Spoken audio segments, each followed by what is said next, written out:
नमस्कार जय जगन्नाथ पुणी थे स्वागत करुच्ची एक नुआ वीडियो को। तो आपण मैंने जानते बर्तमान गोटे बड़ खबर प्रचार होची समस्ते जानते जे राशन कार्ड बहुत लोकंकर कटुची कटि जाउची मध्य एवं कटिबो बोली जो नोटिफिकेशन जारी होईची जो 9टी नोटिफिकेशन मु मध्य वीडियो करची आपण माने मो वीडियो जाई देखि परिबे। बहुत यूट्यूबर भाई माने बा न्यूज़ पेपर मध्य दउची जे समिस्तिंकर वर्तमान जो गाइडलाइन आसीची से गाइडलाइन अनुसार आपण मानकर राशन कार्ड कटिबो। बर्तमान राशन कार्ड गोटे एमिति गोटे जिनिस जोटा कि राशन कार्ड नथिले आपण माने कोनोसी भी सुविधा पाई पानाती जेमति कि बर्तमान स्वास्थ्य अवस्था हो शिक्षागत योग्यता आपण माने शिक्षा जेतेल दउचनी पिला मानकु आदर्श हो बा जेकोनसी स्कूल रे पाठ पढ़िया पे चाहूचंती जदि राशन कार्ड अछि निहाती भारे आपण मानकु सहजरे सुविधारे सुयोग मिलुची।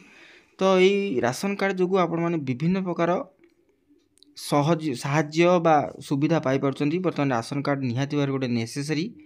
तो ये राशन कार्ड को निहाती भारे आपण मानकु बंचाइବାକୁ पड़िबो।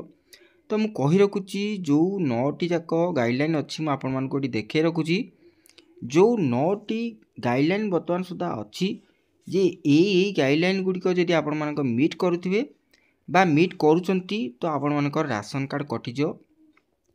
मु प्रथमे ए 9टी जाक राशन कार्ड जो गाइडलाइन अछि आपण मानकु देखै रखुची तापर को गोटे गुड न्यूज देवी जो गुड न्यूज शुणिले आपण मान निहाती भाबरे मनरे गोटे आश्वस्ति आसीबो एवं मनरे जो नकारात्मक भावना अछि सेटा निहाती भाबरे चेंज हो सकारात्मक भावना को। तो निहाती भाबरे मु आपण मानकु देखै रखुची जो 9टी पॉइंट अछि जो गाइडलाइन अछि जो गाइडलाइन द्वारा आपण मानक राशन कार्ड कटियो बोली समस्त कहउचंती यूट्यूबर भाई माने कहउचंती प्लस हमर न्यूज़ पेपर मानक गणमाध्यम न्यूज़ पेपर मानकरे मध्य बाहरुची। तो निहाती भाबरे थरे आखि पके जंतु ए जो 9टी रहिची गाइडलाइन मु आपण मानकु कहि रखुची। तो देखि परथिबे ये होची खाद्य सुरक्षा आईन शामिल हेबा पई निर्दिष्ट नियम जोटा कि 9 गोटी बाद देवा मानदंड रहिची 1 2 3 4। प्रथम हला 4 चकिया जान परिवार जरी सरकारी चाकरी की करथिबे बा अवसर प्राप्त थिबे। 3 हला जोटा कि सरकार जोटा कहिचंती 15000 टंका सहरांचल रे ग्रामांचल रे 10000 टंका वेतन पाउथिबे प्राइवेट हो कि गवर्नमेंट हो। प्राइवेट तो गवर्नमेंट हेले तो आपण मानक निहाती भार कटिजो प्राइवेट जो माने करचंती। 4 हला जो माने उद्योग करचंती एंटरप्राइजेस करचंती जो माने रजिस्ट्रेशन करचंती गवर्नमेंट रे से मान पे कटिबो। 5 हला 2 किलोवाट ततुधरु संजोग लोड करथुवा किंबा परिवार जे कोनसी जेउ परिवार मासिक 300 यूनिट रु अधिक शक्ति जो माने करचंती 5 हला। 6 हला परिवार जे कोन सदस्य आयकर किंबा वृत्ति कर देउथिबे। 7 हला सहरांचल रे जो माने पेंशन पाउथिबे 15000 किंबा 10000 टंका जो माने पीएफ ईपीएफ जो माने करथिले जो मानकर पेंशन मिलुची। एवं 8 हला परिवार सदस्य नाम ट्रैक्टर किंबा हार्वेस्टर थिले। 9 हला जो 9टा कहूची लास्ट पॉइंट समिति कर मुंडरे गोटा चिंता घारिची परिवार सीमेंट कंक्रीट छात सहित जहार 3 किंबा तत्वधिक कोठरी विशिष्ट गृह थिबो जहाँ इंदिरा आवास योजना मोडी क्लियर कर दउची जहाँ इंदिरा आवास योजना प्रधानमंत्री आवास योजना बिजु पक्का घर निर्माण श्रमिक योजना रे यदि निर्माण होइथिबो करा जाय नथिबो ताले एटी आपण माने चिंता करंतु ए जो गाइडलाइन टी थिला आउ गोटे गाइडलाइन अछि मु कहि रखुची एटा खाद्य जोगान खाउटी कल्याण जो विभाग रहिची एटा केते दूर सत्य मु तो कहि पारुनी किंतु एटा जेतेले भाइराल होउची मु मध्ये देखौची किंतु ए नियम गुडी को ठीक अछि सबुतिक नियम ठीक अछि।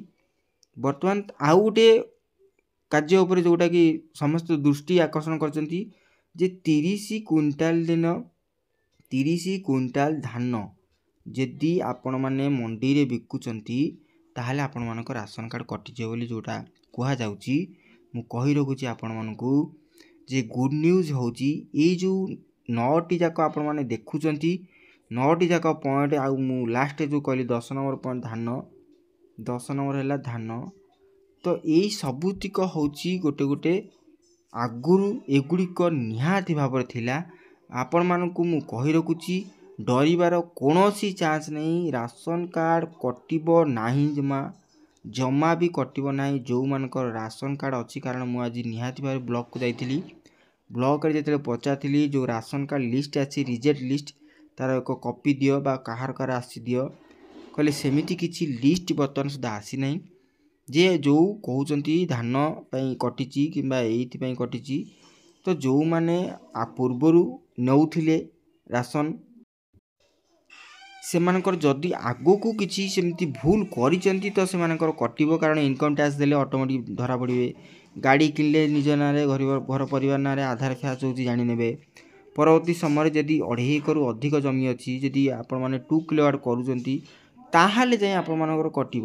ତ ଦେଖନ୍ତୁ ଏଠି ମୁଁ କହି ରଖୁଛି, ଯଦି ଧାନ ଦେବା ପାଇଁ 2.5 ବା 2.5 ଏକର ଜମି, ଯଦି 2.5 ଏକର ଜମି ଥିଲେ ହିଁ ଆପଣମାନଙ୍କ ରାସନ କାର୍ଡ଼ କଟିବ। ଆଉ ଯେଉଁ କହୁଛନ୍ତି PM କିଷାନ, ମନେ କରନ୍ତୁ PM ଆଉ CM କିଷାନ, ତ ଏଥିରେ ମଧ୍ୟ କଟିବ ନାହିଁ, ଜମା ବି ଡରନ୍ତୁ ନାହିଁ। କାରଣ ବହୁତ ୟୁଟ୍ୟୁବର ଭାଇମାନେ, ବହୁତ ଚ୍ୟାନେଲରେ ମୁଁ ଦେଖୁଛି ଯେ ରାସନ କାର୍ଡ଼ କଟିବ ବୋଲି ଯେଉଁ ଡିଣ୍ଡିମା ପ୍ରଚାର କରୁଛନ୍ତି, ସେଇଟା କେତେ ଦୂର ସତ୍ୟ ହେବ ସମୟ ଆଇଲେ କହିବ। କିନ୍ତୁ ମୁଁ ଯେତିକି ଜାଣିଛି ଏହା ସମ୍ପୂର୍ଣ୍ଣ ଭାବେ ମିଥ୍ୟା ହେବାକୁ ଯାଉଛି। କାରଣ ସରକାର ବିନା କୌଣସି ନିର୍ଦ୍ଦିଷ୍ଟ ଆପଣମାନଙ୍କର ଭୁଲ ନ ଦେଖେଇ କାଟିପାରିବେ ନାହିଁ। ଯଦି ଆପଣମାନଙ୍କର ଏସବୁ ଅଛି, ଇନକମ୍ ଟ୍ୟାକ୍ସ ଦେଇଛନ୍ତି, ଯଦି ଇନକମ୍ ଟ୍ୟାକ୍ସ 0ରେ ଦେଇଛନ୍ତି ତ ନିହାତି ଭାବରେ ଏଇଟା ଆପଣମାନେ କ୍ଲେମ୍ କରିବେ, ଜମା ବି କଟିବ ନାହିଁ। ଏହିସବୁ କ୍ରାଇଟେରିଆ ଗୁଡ଼ିକ ଆଗରୁ ଥିଲା, ଏବେ ମଧ୍ୟ ଅଛି।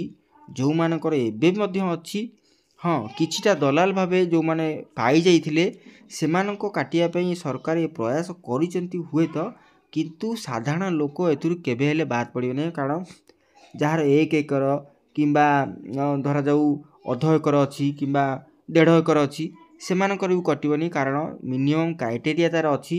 ଯେହେତୁ ସରକାର କ୍ରାଇଟେରିଆ ରଖିଛନ୍ତି 2 ଏକର 50, ଆ ପରେ ଯଦି ଆପଣମାନଙ୍କର ଜମି ରହୁଛି ତ ନିହାତି ଭାବରେ କଟିବ। ସରକାର କହିଛନ୍ତି 2 ଏକର ଯଦି ଜମି ପଞ୍ଜୀକରଣ ମଧ୍ୟ କରିଥିବେ ଧାନ ଦେବା ପାଇଁ, ତାପରେ ଯାଇ ଆପଣମାନଙ୍କର କଟିବ। ଯଦି ଏଭଳି ଭୁଲ ନାହିଁ ତ ରାସନ କାର୍ଡ଼ କେବେ ହେଲେ କଟିବ ନାହିଁ। ମୁଁ କହି ରଖୁଛି, ରାସନ କାର୍ଡ଼ କଟିବାକୁ ଯେଉଁ ଡର ଆପଣମାନଙ୍କର ରହିଯାଇଛି, ଯାହା ବି କିଛି ଡିକ୍ଲେୟାର ହେଉଛି ତାହା କେବେ ସତ ହେବ ନାହିଁ। କାରଣ ସରକାର ଏମିତି କେବେ ଲୋକମାନଙ୍କୁ ଭୁଲ ବା ଲୋକମାନଙ୍କର ଏଇ ରାସନ କାର୍ଡ଼ଟି କାଟିବାକୁ ଦେବେ ନାହିଁ। କାରଣ ବହୁତ ଲୋକ ଏଥିରୁ ଦେଖିବାକୁ ଗଲେ, ହଁ ମୁଁ କହି ରଖୁଛି, ଲାଷ୍ଟ ପଏଣ୍ଟ ଥିଲା ଯେଉଁମାନଙ୍କର 3ଟି ଘରରୁ ଅଧିକ ଅଛି, ତ ଦେଖନ୍ତୁ ଯେଉଁମାନେ ଇନ୍ଦିରା ଆବାସ ପାଇଛନ୍ତି ବା ଯେଉଁମାନଙ୍କର ସରକାର ତରଫରୁ ଯେଉଁ ଘର ଗୁଡ଼ିକ ମିଳିଛି ତାକୁ ଗଣତି ହେବ ନାହିଁ। ଯଦି ଆପଣମାନେ 5 ଭାଇ ଅଛନ୍ତି, 5 ବଖରା ଘର ଅଛି, ତ ସେଥିପାଇଁ ମଧ୍ୟ କଟିବ ନାହିଁ। ଯଦି ଜଣକ ଗୋଟିଏ ଲୋକର 4 ବଖରା 5 ବଖରା ଘର ଥିବ, ତ ନିହାତି ଭାବରେ ଆପଣମାନଙ୍କର ପଇସା ହେଇଗଲାଣି ସେଥିପାଇଁ ଘର କରିଛନ୍ତି, ତାହେଲେ ଯାଇ କଟିବ। ତ ଏମିତି କୌଣସି ଲୋକ ନାହାନ୍ତି ଯେଉଁଟାକି 5 ବଖରା ଘର 4 ଏକର ଘର ଜଣେ ଲୋକ କରିପାରିଥିବ। ସେମିତି କୌଣସି ଲୋକ ନାହାନ୍ତି ଯେଉଁମାନେ ରାସନ ପାଉଛନ୍ତି। ତ ଆପଣମାନଙ୍କୁ ଚିନ୍ତା କରିବା ଦରକାର। ସରକାର ଏଡ଼େ ବୋକା ନୁହନ୍ତି ଯେ ସରକାର ସାଧାରଣ ଲୋକମାନଙ୍କର ହକ୍କୁ କାଟିବେ, ରାସନ କାର୍ଡ଼ଟି କାଟିବେ। ରାସନ କାର୍ଡ଼ କାଟିଲେ ମାନେ ସରକାର ଚହଳ ପଡ଼ିଯିବ ସାରା ଓଡ଼ିଶାରେ। ଆଉ ରାସନ କାର୍ଡ଼ ଯେଉଁ କାରଣ ଗୁଡ଼ିକ ରହିଛି, ଏଇ କାରଣ ଗୁଡ଼ିକ ଆଗରୁ ମଧ୍ୟ ଥିଲା, ଏବେ ମଧ୍ୟ ଅଛି, ଯେଉଁଟା ଆପଣମାନଙ୍କୁ ବର୍ତ୍ତମାନ ସୁଦ୍ଧା ହାଇଲାଇଟ୍ କରାଯାଉଛି। ଏଇଟା କୌଣସି ଅପରାଧ ନୁହେଁ। ଆପଣମାନେ ନିଶ୍ଚିନ୍ତ ଭାବରେ ରୁହନ୍ତୁ, ଆପଣମାନଙ୍କ ରାସନ କାର୍ଡ଼ ସେଭ୍ ଅଛି। ଯଦି କୌଣସି ଭୁଲ ଅଛି ତ ନିହାତି ଭାବରେ ଆପଣମାନେ ରାସନ କାର୍ଡ଼କୁ ସରେଣ୍ଡର କରିଦିଅନ୍ତୁ। କାରଣ କଟିବା ପୂର୍ବରୁ ଆପଣମାନେ ସରେଣ୍ଡର କରିବା ଉଚିତ। ଆଶା କରୁଛି ଭିଡ଼ିଓରେ ସମ୍ପୂର୍ଣ୍ଣ ତଥ୍ୟ ପାଇପାରିଛନ୍ତି। ଯେଉଁମାନେ ଡରିକି ଥିଲେ ଯେ ରାସନ କାର୍ଡ଼ କଟିଯିବ ଧାନ ଦେଲେ କିମ୍ବା PMCM ପାଉଛନ୍ତି, କୌଣସି ଚିନ୍ତା କରିବା ଆବଶ୍ୟକତା ନାହିଁ। ଯଦି 2.5 ଏକର ଜମି ଥିବ ନିହାତି ଭାବରେ କଟିଯିବ, ଆପଣ କିଛି ବି କରିପାରିବେନି। ଯଦି 2.5 ଏକର ତଳକୁ ଅଛି ନିହାତି ଭାବରେ ଆପଣମାନେ ଧାନ ଦିଅନ୍ତୁ, ରାସନ ମଧ୍ୟ ପାଇବେ। ରହୁଛି, ଭେଟ ହେବ ନୂଆ ଏକ ଭିଡ଼ିଓରେ। ଭିଡ଼ିଓଟି ଭଲ ଲାଗିଥିଲେ ନିହାତି ଭାବରେ କମେଣ୍ଟ କରିବେ। ଠିକ୍ କହିଛି କି ଭୁଲ କହିଛି, ଯଦି ଠିକ୍ କହିଛି ନିହାତି ଭାବରେ ଲାଇକ୍ କରିବେ, ଭୁଲ କହିଥିଲେ ମଧ୍ୟ ନିହାତି ଭାବରେ କମେଣ୍ଟ କରି ମୋତେ ଜଣାଇବେ। ନମସ୍କାର, ଜୟ ଜଗନ୍ନାଥ।